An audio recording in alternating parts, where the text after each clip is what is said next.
ஆனால் மத்திய அரசினுடைய இந்த தங்க சுரங்க தொழிலாளர்களுடைய குடியிருப்புகள் 16 வார்டுகளில் இருக்கக்கூடிய இந்த வீடுகள் அனைத்தும் சொந்தமாக்கப்பட வேண்டும்.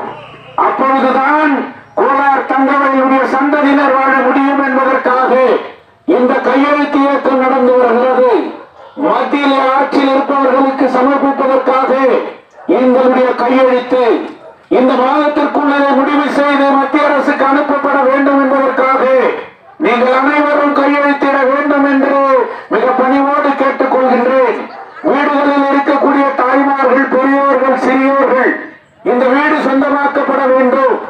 எனக்கு நிரந்தரமாக ஒரு மருத்துவ பாதுகாப்பு ஏற்பட வேண்டும். புதிய தொழிற்சாலை தங்கவயலில் ஏற்பட வேண்டும். பிஜிஎம்எல் மருத்துவமனையை மாற்றி அமைக்கப்பட வேண்டும். உயிர் காக்கின்ற குடிநீர் கிடைத்திட வேண்டும் என்பதற்காக உங்கள் கையெழுத்து நாளைய தங்கவயலுடைய தலையெழுத்து என்பதை நினைத்துக் கொண்டு கையெழுத்திடுங்கள், கையெழுத்திடுங்கள்.